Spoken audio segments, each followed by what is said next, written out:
Bismillahirrahmanirrahim. Assalamualaikum warahmatullahi wabarakatuh.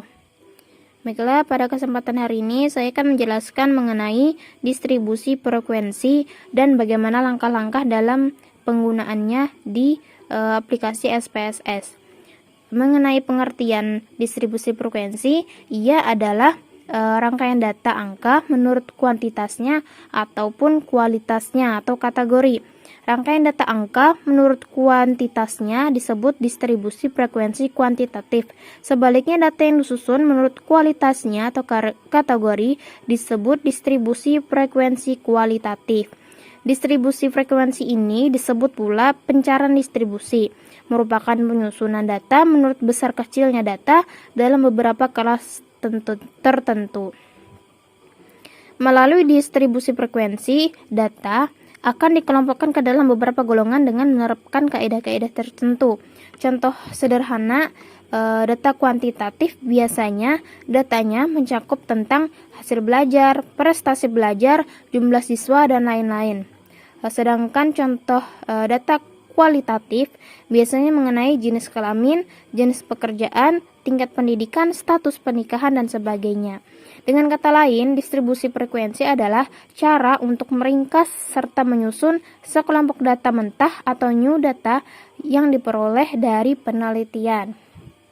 Nah, itu pengertian mengenai distribusi frekuensi. Nah, selanjutnya kita langsung saja ke langkah-langkah penggunaan data distribusi frekuensi di aplikasi SPSS. Sebelumnya kita harus sudah menyiapkan datanya, yaitu data yang sudah kita siapkan di Excel. Setelah masuk ke aplikasi SPSS, klik Variable View. Pada kolom name kita tulis JK, pendidikan, dan pekerjaan sesuai data yang sudah kita siapkan.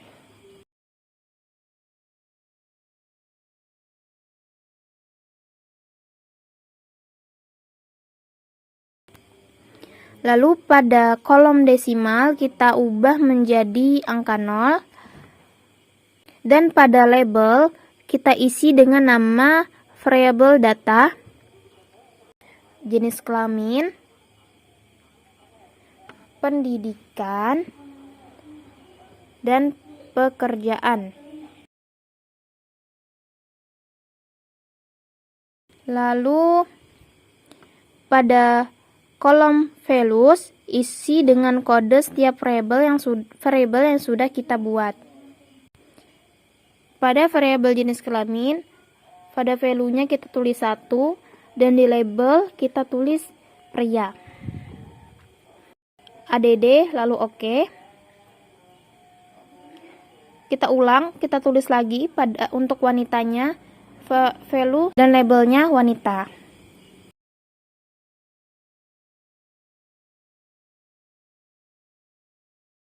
ADD lalu oke. Lalu pada variabel pendidikan kita klik, pada value-nya kita tulis 1, pada label kita tulis SMP, dan seterusnya kita lanjut lagi value 2 dan label SMA,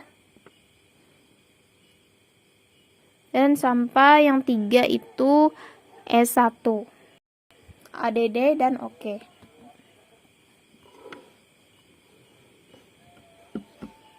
Lalu pada variabel pekerjaan sama, kita akan menulisnya seperti itu juga sesuai data yang sudah kita siapkan. Pada value kita tulis 1 dan label kita tulis IRT. Lalu pada value 2 tulis 2 dan di label tulis buruh.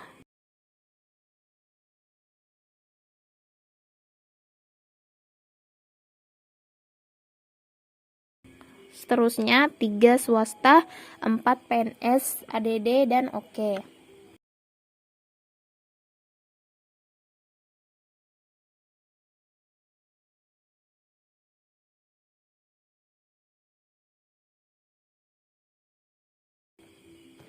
Nah, setelah itu selesai,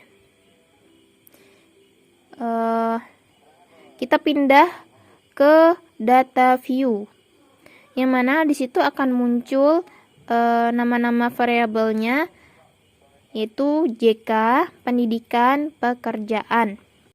Nah, yang mana data yang sudah kita siapkan tadi di Excel, kita ambil, kita copy, lalu kita paste di data view di SPSS-nya. Yang kita copy hanya pada bagian kode.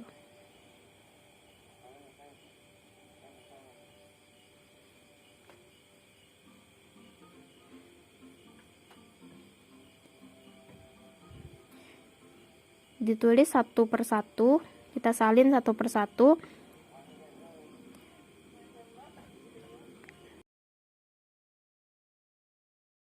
Pada JK kita tulis kode, jenis kelamin, pendidikan kita tulis kode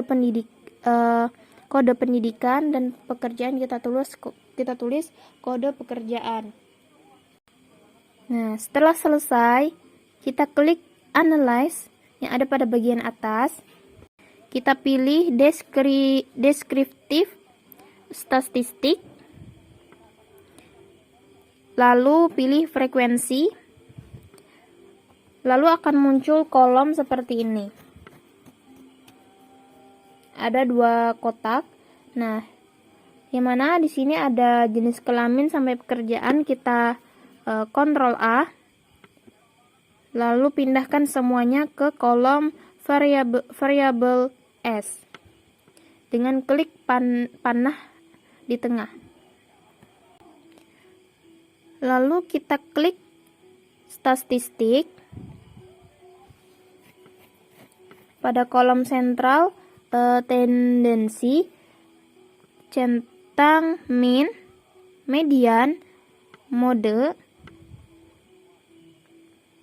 Pada kolom dispersion, centang minimum, maksimum.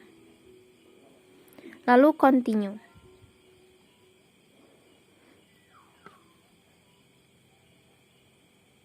Lalu klik pilihan chart, lalu pilih bar chart untuk chart tipe opsional tergantung kebutuhan. Lalu klik continue. Maka akan muncul output seperti ini.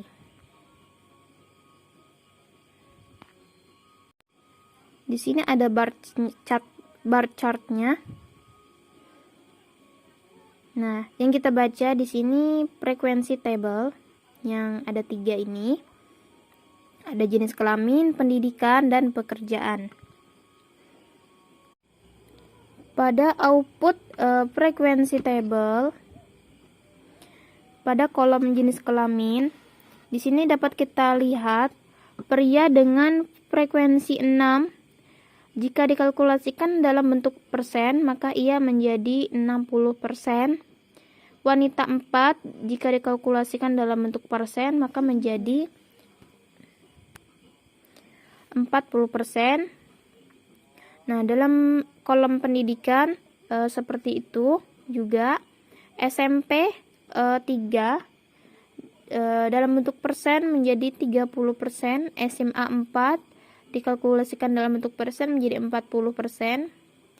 S1 dalam frekuensinya 3 dan dikalkulasikan dalam bentuk persen menjadi 30%.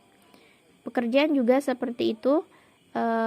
IRT frekuensinya 2 dalam bentuk persen yang menjadi 20%. Buruh frekuensinya 2 maka menjadi 20%.